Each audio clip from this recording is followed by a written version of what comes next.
Quel gosse meurt de Gaza? Ah oui, c'est ça. Gaza? Oui. J'en ai rien à foutre. Oui. Et moi, mon fils, il n'a pas été assassiné? Mais réveillez-vous. J'habite à Netiv HaSara.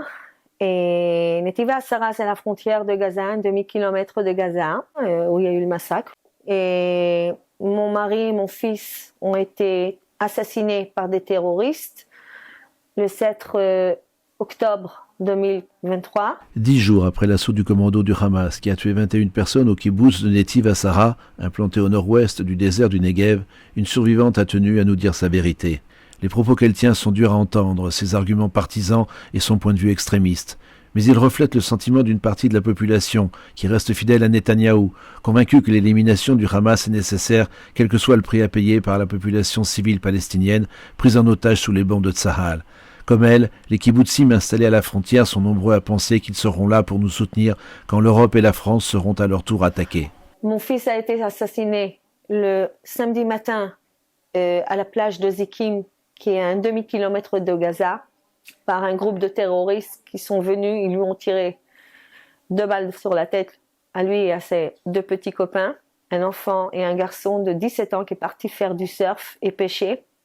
Pendant ce temps, mon mari a été assassiné chez nous, à la terrasse de mon jardin, à la même heure, à 7h15, 7h30 du matin, pendant qu'un groupe de terroristes, des terroristes avec un accent iranien et palestinien qui sont rentrés chez nous. Mon mari a été assassiné après qu'il a tiré, avec son arme. Il a une arme privée. Mon mari, c'était un homme qui travaillait dans les sécures israéliennes. C'était un fireman, en fait un pompier. Il avait toujours une arme sur lui et il a réussi à tuer trois Palestiniens qui ont essayé de rentrer et de l'assassiner. Il y avait 2 Palestiniens qui sont venus derrière, lui ont jeté une grenade. Et en fait, lui, dès qu'il a tout de suite vu qu'il y avait une grenade, il s'est jeté tout de suite sur la grenade pour sauver mes 2 petits garçons. J'ai 4 garçons. Or, le premier, mon aîné, est mort, a été assassiné. Et maintenant, il m'en reste 3. Mes garçons ont vu comment leur père a été tué. Ils se sont approchés de Gim, ils lui ont tiré 2 balles sur la tête, devant mes enfants.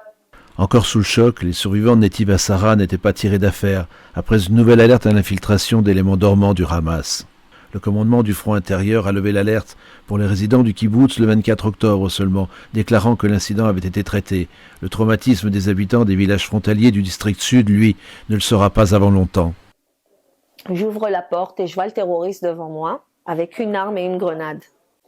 Il vise l'arme devant moi, il s'approche pour me tirer dessus. Ce que j'ai fait, je lui ai claqué la porte dans la figure. Il a pu tuer et tirer, mais il a pas tiré, je sais pas pourquoi. Mais il comprend que je suis toute seule dans la maison et il essaye d'ouvrir la porte et la fenêtre de ma chambre sécurité. Et après 10 minutes, 3 minutes, 5 minutes, je sais plus, il a essayé de casser la fenêtre, il n'a pas réussi. Et je vois mes enfants pleins de sang, mes 2 petits garçons, Shai et Koren. Shai, il a 8 ans, il est derrière moi. Koren, il a 12 ans. Plein de sang. Shai était moitié mort. Je sais pas comment j'ai fait, je les ai rentrés immédiatement. J'ai tout de suite attrapé un drap, j'ai commencé à fermer les blessures. Et je vois qu'ils ont des trous partout, je vois que les blessures sont très très très dures. Et après que j'arrive à leur donner le secours, j'appelle de l'aide. Pendant 1 heure et demie, je vois mes enfants saignent devant moi. Mon fils, mon aîné, il avait tellement peur qu'il a fait ses besoins sur lui. Moi, j'arrivais même pas à respirer, j'avais pas d'air, j'avais rien, mais je perds pas le contrôle. Et je comprends qu'il y a du secours dehors qui essaye de m'aider, de me sauver. Le secours qui était dehors, c'était des soldats. On me sort de la maison. Je décide de courir vers mon mari. Je vois le cadavre de mon mari étalé par terre. Et je commence à pleurer et l'embrasser et m'entourer. Et je pouvais pas bouger de lui. Et tout d'un coup, j'aperçois qu'on lui a tiré non seulement 2 balles sur la tête, on l'a massacré. L'horreur cède à l'innommable. On a parlé d'enfants décapités et brûlés, de femmes enceintes éventrées et violées. Même si certains de ces témoignages sont discutables, ils ont nourri la haine anti-Hamas de Sandra et permis au ministre de la Défense de traquer ces animaux à Gaza. Que des gosses meurent, Quel gosse meurt de Gaza? Oui, c'est ça. Gaza? Oui. J'en ai rien à foutre. Oui. Et moi, mon fils, il n'a pas été assassiné? Non, c'est clair. Mais réveillez-vous. Non, mais- Écoutez, laissez-moi parler. Laissez-moi parler. Oui. Ces terroristes, c'est des monstres. Les Israéliens et les Juifs ne tuent pas des enfants et des gens. Vous voulez savoir, il y a 3 blessés palestiniens ici. Des monstres qui ont tué des gens. On est en train de leur sauver la vie. Écoutez bien, à Gaza, ils souffrent du Hamas. Ils veulent pas du Hamas. Nous, on veut pas tuer les enfants. Ce qu'on veut, c'est d'effacer Gaza. Et moi, je suis la première. Je vais effacer Gaza, vous m'entendez? Je vis en Israël 30 ans et je vois pas l'avenir avec eux.